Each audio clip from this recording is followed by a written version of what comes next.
Salut les amis, écoutez, aujourd'hui je vais vous parler d'hypnose. D'hypnose et surtout me parler d'hypnose pour réussir sa vie. Jusqu'à présent on voit plutôt l'hypnose comme un outil thérapeutique pour agir sur les phobies, sur les douleurs, sur le fait de pouvoir arrêter de fumer, de pouvoir lutter contre les addictions alimentaires.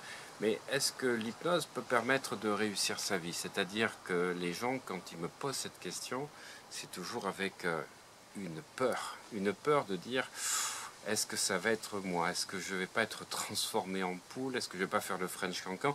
En fait, est-ce qu'il ne va pas m'implanter de nouvelles croyances, de nouvelles valeurs? Est-ce que je peux vraiment être un autre moi tout en étant moi-même, c'est-à-dire avoir une autre vie? C'est des questions qui reviennent très souvent et elles sont pertinentes. Alors, je vais prendre 10 minutes pour vous expliquer un petit peu l'hypnose et puis moi, ma pratique de l'hypnose, qui est une hypnose pluridisciplinaire, car je ne suis pas dans les différentes guerres d'écoles, d'hypnose ericksonienne ou street hypnose. Pour moi, c'est dépassé. Aujourd'hui, quand on fait d'hypnose, c'est comme au tennis. On a le coup droit, on a le revers, on a la volée, on monte au filet, on fait effectivement des amortis, on a un service. Voilà, c'est comme si on disait qu'on allait jouer au tennis qu'avec le revers. Eh bien, c'est la même chose quand on parle que d'hypnose ericksonienne. Voilà. Donc, n'en déplaise aux puristes, pour moi, l'hypnose reste avant tout un état modifié de conscience dans lequel le but est d'accéder à ce que les Américains appellent le facteur critique, le contournement du facteur critique, ce fameux facteur critique qui vient du cerveau gauche, qui, lorsqu'il est présent, empêche effectivement de rentrer dans un état modifié de conscience, deuxièmement, va empêcher le changement de se produire. Voilà, donc pour moi, les techniques, qu'elles soient directes, indirectes, métaphoriques, qu'elles utilisent des stratégies, des inductions plus profondes. Mais souvent, les gens se confondent et confondent totalement ce qui est induction et ce qui est approfondissement ou deepener. Pour moi, c'est deux choses différentes et je vais reprendre ce que Bandler avait bien expliqué. Bandler, qui était très proche de Erickson, disait voilà, l'hypnose c'est très simple. Grâce à Milton Erickson, nous avons décodé les 4 étapes fondamentales. La première, c'est l'induction. La seconde, c'est l'approfondissement. La troisième, ça va être les scripts ou les métaphores. Et quatrième, c'est les suggestions post-hypnotiques. Voilà, parce qu'on oublie trop souvent que lorsque nous sommes dans un état modifié de conscience en onde alpha, le subconscient va capter 20 fois plus profondément tout ce qui va être enregistré. Autrement dit, les déclarations d'intention que vous vous faites ou les affirmations que vous pouvez répéter dans la journée, lorsqu'elles sont faites dans votre état habituel, n'ont pas la même efficacité que lorsque des suggestions sont faites en état soit d'hypnose ou d'auto-hypnose. C'est pour ça que je vous incite vraiment à pratiquer l'auto-hypnose si vous voulez avoir des changements puissants et rapides et surtout durables avec des affirmations. Voilà, donc je reviens à l'hypnose. L'hypnose, c'est un état modifié de conscience, un état que vous allez vivre, connaître plusieurs fois par jour. En effet, dans la journée, le fameux cycle ultradien de 90 minutes qui fait que pendant 45 minutes, vous êtes au maximum de votre forme. Et ensuite, l'attention décline durant les 45 minutes qui suivent et à la fin de ces 1h30, vous commencez à vous endormir. Vous n'êtes pas tout à fait là, vous êtes physiquement ici, vous êtes mentalement ailleurs. Et vous pouvez vous apercevoir tout d'un coup en conduisant, qu'est-ce que vous faites ici? Vous demandez comment vous êtes arrivé là, mais vous venez de traverser vous-même un état modifié de conscience. Voilà, donc ces états modifiés de conscience qui arrivent une dizaine de fois dans la journée sont tout à fait normaux. Voilà, et l'hypnose, ou on va dire les différentes techniques hypnotiques, ont pour but de pouvoir accéder donc à cette partie que l'on identifie aujourd'hui à droite, le cerveau droit, même si c'est beaucoup plus compliqué que ça, dans lequel il y a à la fois l'inconscient et le subconscient. L'inconscient qui est situé dans le thalamus et le subconscient qui est l'hypothalamus. J'insiste également sur cette différence.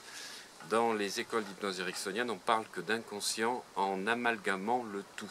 Voilà, l'inconscient, c'est ce qui n'est pas conscient, c'est ce qui n'est pas dans le fameux cerveau gauche. Voilà. Donc déjà, on n'a qu'un cerveau, mais 2 hémisphères, donc hémisphère gauche, hémisphère droit. Mais dans cet hémisphère, il y a deux parties anatomiques différentes. Là, c'est le pharmacien qui vous parle. Le thalamus qui représente le cerveau limbique et l'hypothalamus qui représente le subconscient. Deux catégories totalement différentes. Si le thalamus, lui, va enregistrer tous les souvenirs, les émotions, mémoriser, il garde les mémoires, il garde le souvenir des traumatismes, eh bien, au contraire, le subconscient, lui, n'a aucune émotion. Il l'exécute, c'est un robot. Il va exécuter ce qu'il va recevoir. Et recevoir quoi? En particulier de la part du thalamus. Voilà, le subconscient a une intelligence, on va dire que de 7 ans. Il ne réfléchit pas, il exécute. Il a deux fonctions principales. Les mécanismes physiologiques du corps, le battement du cœur, la respiration, la digestion, également tout ce qui va être problème psychopathologique, ça veut dire qu'il y a eu un dysfonctionnement qui s'est fait entre le thalamus et l'hypothalamus et toutes les douleurs qui sont des signaux d'alarme envoyés par le cerveau reptilien ou subconscient. Voilà. À côté, vous avez tous les mécanismes d'apprentissage ou tout, on va dire, les schémas mentaux. Voilà, ça se situe au niveau du subconscient. Donc, le fait de pouvoir travailler dans un état modifié de conscience, que ce soit un état hypnoïde, que ce soit un état plus prononcé qui est 20 fois plus profond, l'état alpha, que ce soit l'état d'hypnose moyenne qu'on appelle les ondes θ ou l'hypnose profonde, l'état delta, va permettre d'aller dans des couches plus profondes, en particulier de l'inconscient, pour aller enlever les traumatismes de ce qui a pu être programmé à la première partie de votre vie, c'est-à-dire entre 3 et 7 ans. Voilà, alors ce qui se passe, c'est que cet état modifié de conscience va mettre un petit peu en off votre mental, comme si quelque part ce que vous entendez, parce qu'on entend dans la séance d'hypnose, c'est votre conscience, mais le mental, le facteur critique, n'est plus là pour empêcher les suggestions de pouvoir se programmer. Donc oui, effectivement, on peut programmer des suggestions. Mais pour répondre à la question principale de tout le début de la vidéo, non, on ne peut pas implanter des suggestions qui sont opposées aux valeurs de la personne. On ne peut pas faire faire ce que l'on veut, et même Erickson avait dit à la fin de sa vie, il y a deux choses principales que j'ai retenues de l'hypnose durant mes 50 ans.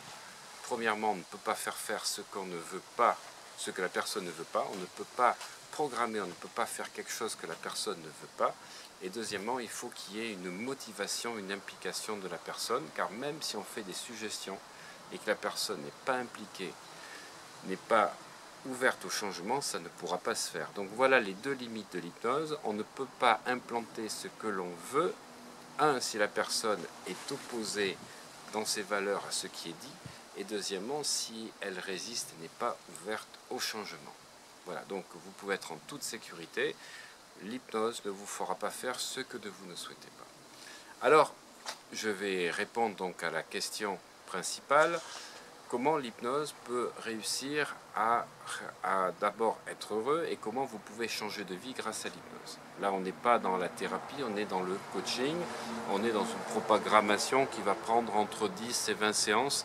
C'est pour ça que moi je propose des formules de 6 à 18 mois que vous trouverez sur www.oliviermadelrieux.com pour pouvoir permettre un accompagnement qui va ensuite, tous les mois, être suivi mensuellement pour voir l'évolution des différentes personnes. Voilà, alors moi, ce qui me concerne dans ma pratique, voilà, je vais travailler déjà sur un certain nombre de schémas mentaux, mais ce que je veux apporter aux personnes, c'est 3 choses principales. La première chose, c'est d'éliminer les peurs de leur vie. Voilà, parce que tant que vous avez peur, vous activez dans les amygdales des mouvements et surtout des comportements qui ne sont pas adaptés. La deuxième chose, c'est que si vous n'avez pas un accord entre le cortex préfrontal et le système limbique, il y a une procrastination, c'est-à-dire une opposition entre le cerveau gauche qui planifie, structure, analyse et logique, et puis le cerveau limbique, l'inconscient, le thalamus, qui lui est partagé entre les peurs et le plaisir, puisque c'est les deux émotions principales. Et s'il n'y a pas alliance entre les deux, il n'y aura jamais passage à l'acte. Il y aura toujours repoussé, comme si quelque part le mental identifiait des choses, mais l'inconscient avait peur du changement. Voilà, ça c'est la volonté que j'ai dans mes séances, durant les 5 premières séances, de travailler 1 sur les peurs, on n'a pas encore travaillé sur les croyances, 1 sur les peurs, 2 sur allier le cortex préfrontal avec le cerveau limbique. Et puis troisièmement, clarifier tout ce qui se passe dans les pensées, c'est-à-dire toutes ces pensées parasites qui vont en fait empêcher la personne de rentrer dans l'action. Et pour ceci, si on veut carrément avoir des objectifs bien clairs, il va falloir travailler sur les schémas de pensée. Voilà les 4-5 premières séances, et c'est ensuite que nous allons travailler donc au niveau des croyances pour pouvoir reprogrammer, parce qu'effectivement les croyances, c'est associé d'abord à nos pensées, à nos peurs. Ça fonctionne avec les amygdales, et si on n'a pas fait ce travail préparatoire, on aura du mal à modifier donc les nouvelles croyances. Voilà, si vous voulez en savoir plus, vous m'envoyez un message, soit sur Facebook, Olivier Madelrieux, soit sur YouTube, ou encore sur www.olivier.madelrieux.com. Bye bye, merci.